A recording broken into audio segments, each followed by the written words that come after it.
Assistant commissioner Dunyapur Zohaib Ahmed انجم کی سربراہی میں سرکاری اراضی پر ناجائز قابضین کے خلاف گرینڈ آپریشن جاری ہے۔ 2 کروڑ روپے کی مالیت کی 72 کنال 11 مرلے سرکاری اراضی واگزار کرا لی گئی۔ اس حوالے سے مزید جانیں گے لودھرا سے ڈاکٹر کاظم عباس بلوچ کی اس رپورٹ میں۔ وزیر اعظم عمران خان کے ویژن کے مطابق وزیر اعلیٰ پنجاب سردار عثمان بزدار کے احکامات کی روشنی میں ڈپٹی کمشنر لودھرا عمران قریشی کی ہدایت پر اسسٹنٹ کمشنر دنیاپور زہیب احمد انجم کی سربراہی میں سرکاری اراضی پر ناجائز قابضین کے خلاف گرینڈ آپریشن جاری ہے۔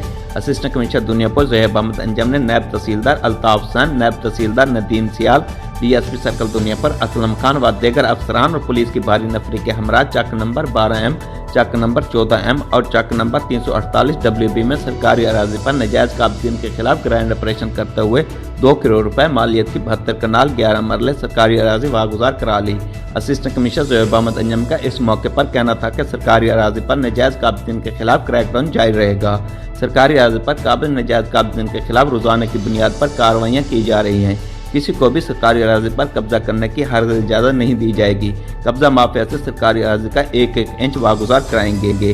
کیمرہ ٹیم کے ساتھ ڈاکٹر کاظم عباس بلوچ، راز نیوز، لودھرا۔